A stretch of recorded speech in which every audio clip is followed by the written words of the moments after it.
ไปไว้เอาเรื่องงามๆแซ่บๆเพิ่มพูนไอ้ตัวมันยำยางอยู่ทั้งลุ่มพูนยำยางอยู่คือว่ามานั่งกินอยู่พี่โรดซะได้ฟิวอีกกัดข้าหันมาพี่เอามาพี่แก้วนะโอ้โหหาแห้งมาเอาซื้อมาเอามีดมาน้ำพร้อมมากินละลายคุณแม่นยังบัดนี้ยายรู้ยายรู้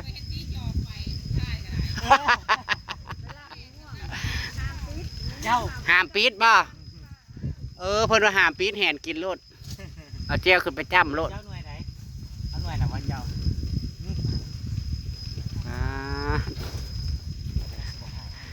เดี๋ยวบางจีใหญ่เพิ่นมาพ่อเด้อเลี้ยวหน้าเลี้ยวหลังเลยเด้อขออนุญาตเพิ่นเลยบ่หมักม่วงพายขอกินหน่อยเด้อใช้เจ้าของนั่นกินข้าวต้นกินข้าวต้นปีได้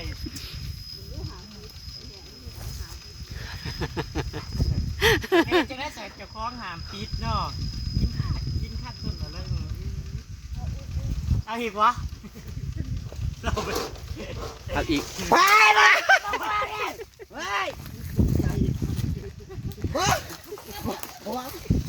หวง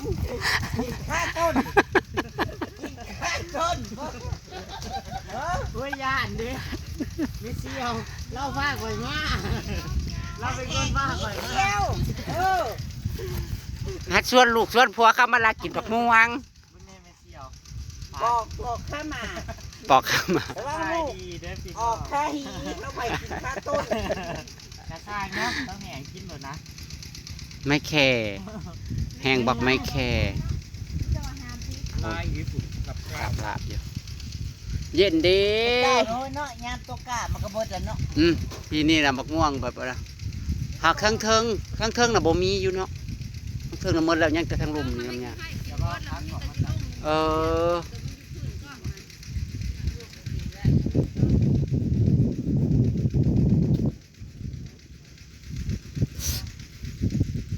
เพื่อจะกินเพื่อมันสู้ไงเพื่อจะกินเพื่อจะกินไอ้คนรอจะต้องปลาเขากินมันจะคือแต่แม่ไอ้คนรอไปกินปลาไม่ไหวกินกันไม่ไหวกันเลยไปกินมื้อบ่เอาหน่วยนะมันเบิร์นก่อนแคบบ่พี่น้องกินน้ำแน่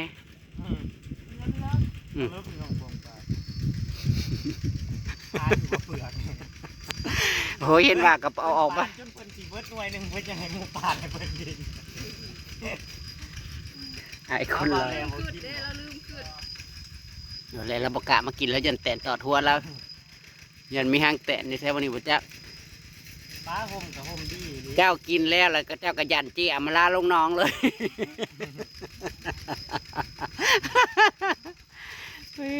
งาบักกะทินอามาลามาโผล่หัวเช้าแห่งเราบอกว่ากัดอามาล่ามันขึ้นจนบูสิกัดยังไงเราแล้วพากันกินเบียร์บ้อมขึ้นมื่อแรกทามกินน้ำเหล้าโลดมื่อแรกทามกินน้ำเหล้าโลด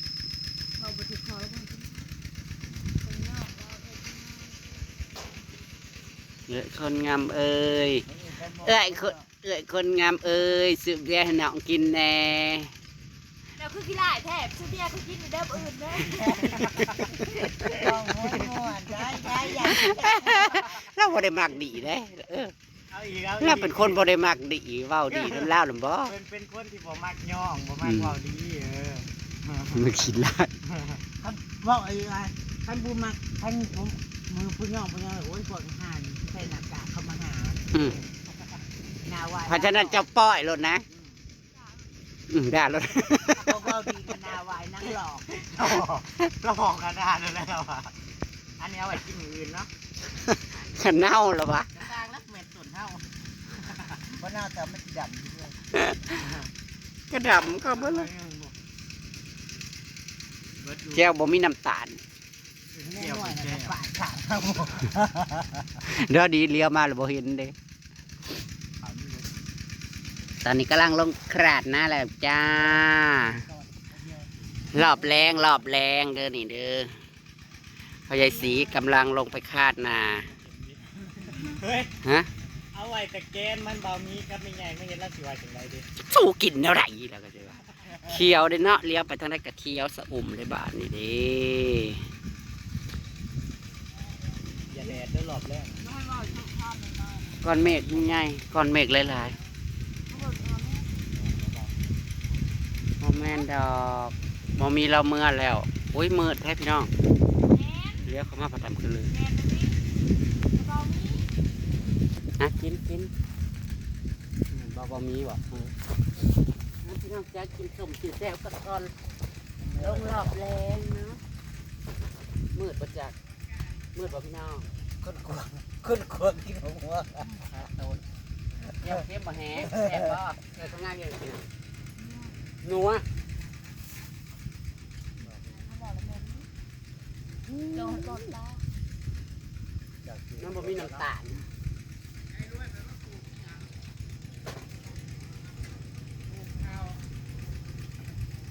ฝาหยิบรักการ ปิดทานไว้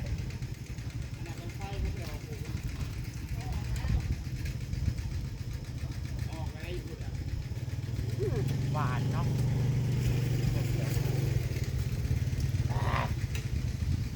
เขาเกี่ยวขึ้น เด็กเกลือเค็มกูยังว่าเค็มไปกินแห้งเกลือสีแดงไปออกไปกันแห้ง เห็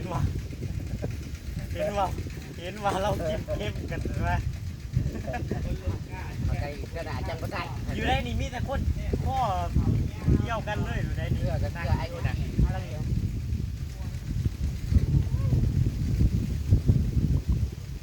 เอาแทงน่ะจะลอง ไม่นั่งแถวกับพาด นะ พาดติด อุ้ยอย่าลีเลยนะอันนี้ก็ขอบคุณพี่โอนเด้อจ้า ขอบคุณหลายๆด้วยครับ สำหรับติ๊บเด้อค่ะ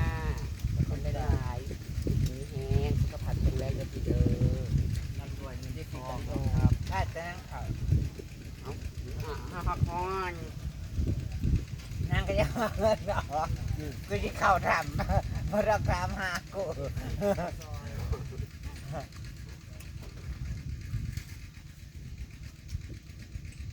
ติดมาแล้ว ยังบ้านจะเฝ้าแลบ้านหน้า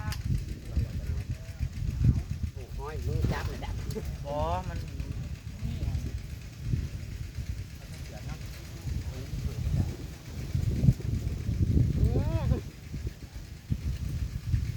ฉันขายได้ ที่มีจบ เนาะที่เดิม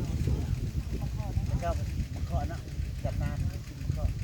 ปกติห้าบาทเปิดเนาะ กินมือนะก็เลยอ๋อน้องเลยอยู่บ้านนะไม่เที่ยวเจียวอยู่ดีพักกันสวนเลย ร้อยน้ำแปลงเนาะ ว่ายน้ำก็เดือดเป็นที่ได้ทำอะไรเลยปอกอะไร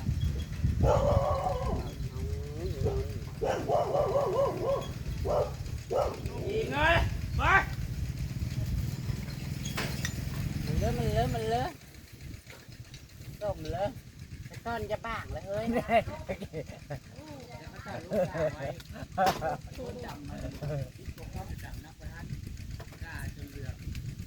นเป็นเช้ามากเลยตัวร้อยบอกว่าเช้า ตอนเบิ่งอยู่ข้างนอกมันแนมบ่เห็นเลยมันหน่วยมันคือใบมันเขามาเบิ่งไก่หอยย่างลายน้ำดำน้ำสายน้ำ อันนี้ใครอยู่ดอกใกล้ห้องน้ำมือก้อนน้ำปวดแล้วก็ผู้ดำอยู่หุบห้องน้ำผัดยุกเห็ดพี่น้องเลยมึงใครเนี่ยจะ เธอมุจกแล่นเข้าไปเรื่อง เอาแต่ฮักกดใหม่พร้อมนะครับวีนุ้ง แต่บรรยากาศดี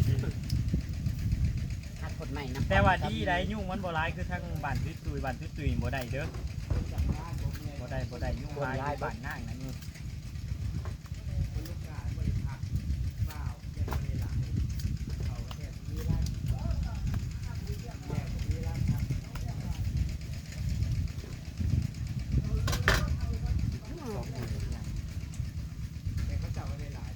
เสร็จแต่แจวเข้มหน่อย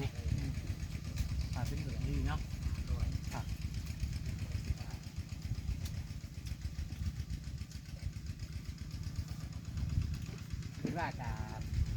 ได้เอาเงินไปให้พวกเติมบัตรเติมเงินบ่โทรหากันก็บ่ ได้ ได้ โทรหากันมันยังมือแรกครับ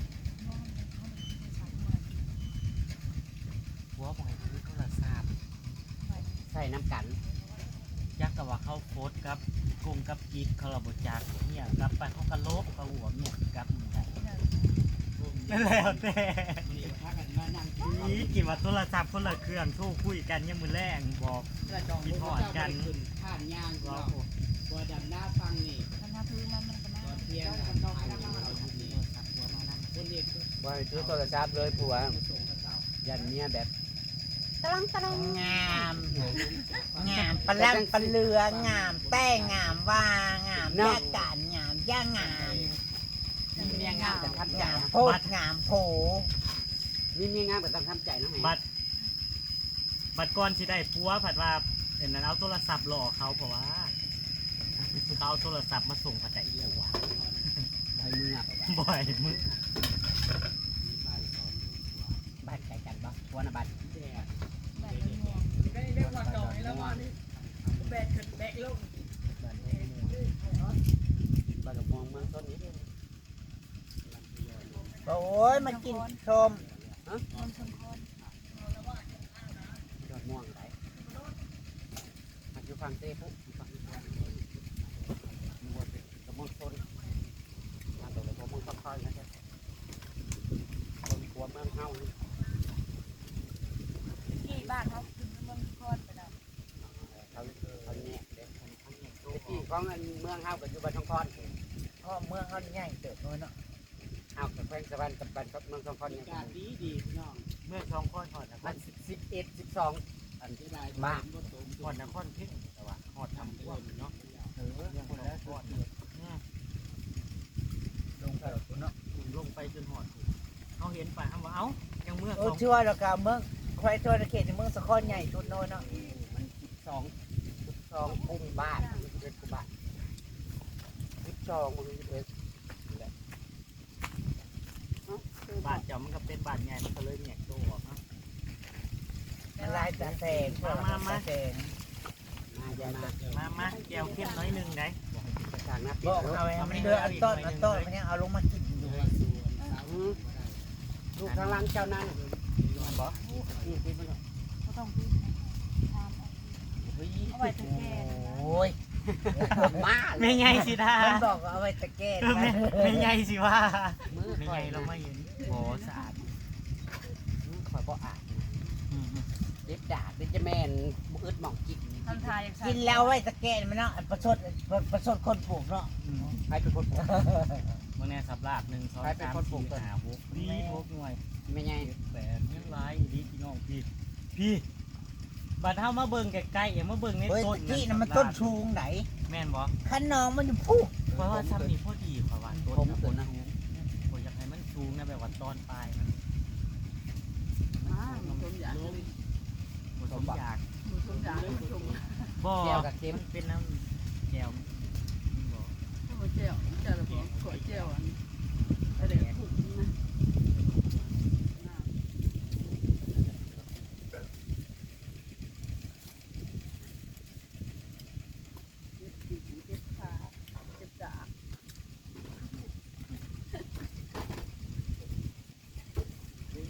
เขายังรู้ เกิดจะพูดแบบด่างแบบว่าเราคน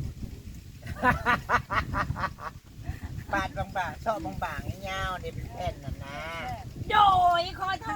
ษโอ้ย แก้วเขาบริเนี่ยเขาที่ฮัก น้องบาฮูเอ้ยบาฮูน้องมาขี้หูดีเนาะ เป็นผู้จักทีบเนาะเจ้าไหน เจ้าผัดไปกินยังมาจะมาแขกบ่ดีบ่นางไม่เที่ยว เจ้าบ่ได้ทูแขวด้วยเกลือบ่ดีบ่คือจะว่าบ้านเจ้าเกลือลายอยู่ บ้านเพื่อนเกลือลายเลี้ยงแก้ววันนี้ ตื่นมาแล้วเจ้าเอาเกลือที่เจ้านั่นน่ะมัน กินเค็มแล้วมันก้อนไงแขวมันก้อนไหนมัน บัดชุ่มเมาเนี่ยบัดชุ่มเมาเนี่ยจะไปเที่ยวเขาก็กินเทปได้เข้าใจเลยเนาะ เอ้ยผู้แขวที่เอ้ยสิกินอะไรบ่ฮู้แล้วนี่เจ้า เอาเฮ้ยกินบอกน้องเฮ้ยไม่ได้กิน ได้ด้วยกับปลาหลาน โอ้ยจะเป็น ต้องให้เอามาล่าบุญสาธิตเลยพี่ที่กินนั่นเห็นว่า ดา เด็ก บเพิ่นเกี่ยวบ่ดี กินมาเบิด2 หน่วยเลยมึงมาบอกหน่วยที่3ว่า เจ้า เดี๋ยว ก็ บ่ ให้ ได้ ไอ้กูรอเจ้าเฮ็ดให้ตอนมันบ้า เนาะ เขาบอกว่าเกิดบอกว่าให้บอกดีเลยเอาสูตรนี่ บ่ได้มักเด้อ เฮ้ย เจ้า มือนี่มันจะได้กล้า60 มัดนั่นแหละคอยเบิ่งภาคคอยเบิ่งเพิ่นคักเลยตอนแรกเพิ่นก่อนเพิ่นสิขึ้นเพิ่นบอกว่ามันบ่ได้เมื่อยนะเพิ่นว่ามือนี่ลูกกามันม่วนจักพักนึงไปเอาปุ๊บปิดหน้า ขึ้นมาบ่จูด เขาอันนี้มาได้เป็นเสี่ยวเขาเนี่ย นึกว่ายังลง วะ นึกว่ายังอยู่ตะกร้าเดี๋ยวแด่อยู่กู วันนี้มาบัดกุ๊บปิดได้เห็ดกันแดอยู่กับพึ่งเมาไปเป็นบอกว่า ที่แรกเพิ่นว่าโอ้ยเจ้าของหน้าเอายังให้กินได้เฮ็ดลงปากมื้อเพิ่น นกกาไปเดินเมื่อยเท่ามือเนี่ยมวนดีๆเพิ่นว่ามาจักพักหนึ่งมาเหยียดกันแล้วมือนี้ได้60แล้วเจ้านั้น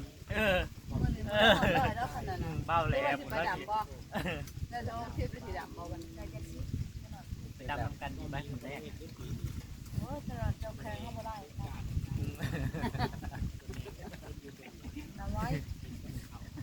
นับแต่อยู่มันจะดับคงจะไปไปบ่รู้เก็บดาบ เลยยอดเป็นเลยสั่งน้ำไว้ คอยกันเนาะคอยกันเห็นเขาเว้ากันอยู่ได้ว่าทางนี้เขาเฮ็ดเวียกเย็นคนทางสวรรค์นะทางเห็นว่าทางเจ้าเพราะว่าปลูกไผ่เพื่อนถามเจ้ากัน คือบ้านว่าเลยว่าเรียกไปน้อยเลยใช้เรียก ผู้หญิงน่ะเป็นเบี้ย แม่ ยิงแล้ว ทั้ง ได้ ทั้งคุณทั้งนั้น แต่คันว่าลูกเคยลูกย่างนี้ไปอยู่ในบ้านเขาเนี่ยอยู่นานได้เพราะว่า แม่นเขาเว้าอยู่คนในบ้านคอยภูเขายังเขาก็บอกเขาเคยได้เขาว่าเขาเคยลูกชายเขาเคยไปเอาแถวทางนั้นเขาก็บอกว่า ทุกแห้งเขาอ่ะแต่จริงเขาธรรมดา ลูกชายเฮ็ดเวียกบอกเกียนเขาเด้อ โอเคเขากระดาษอย่างเนี้ย เขาต้องเขาแบบผู้มันยิงเขาขนาดนั้น ผู้ นะ หญิงเขาเก่งเขาว่า เขาเก่งแล้วพ่อว่าไปได้หาเงินหาคำเขาบริแกงแต่ว่าเก่งเดียวเด็กตลอด ให้ตัวจะมีเนาะ บ่ได้แล้วทำมืออ่ะเขาก็สิว่าแล้วเขาก็สิเก่งเพียงหญ้าแล้วเอ้ยเมื่อยหญ้า พอที่หนึ่งก็ไม่อยากได้ เนาะเขาก็ไม้อยู่แล้วงั้นเจ้าคือเก่งแล้วเขาก็บ่ไม้เจ้า ต้ จ้ะ องมีเงินบัตรเดียวบ้านเขาไม่ได้นะ เดี๋ยวกันเดี๋ยวกันนะ เขาทำใหม่เนาะ แต่ว่าลูกชายช่วยงานไม่ได้เป็นบ้านเอิญเลยว่าเขาผูที่ใช้เขาเนี่ยเขาบอก เขาอยากไม้เจ้าอยู่บ่จ้าเขาก็อยากไม้เจ้าอยู่บ่อ้าได้ตอนนี้น้องจับน้าจ้าก็เจ้าสิได้ปุรณาเลยเนี่ยไปพี่น้องเอ้ยดำจิ้มหน้าดำหน้าต่อจ้าสาวแหงผ้ามานางกินอยู่ใต้ห่มมะม่วงกินคัดต้นเลยจ้า ได้ร้อยจะมาลงมือดำเลย ได้หอหลอดเลยจ้าก็ลงไปดำ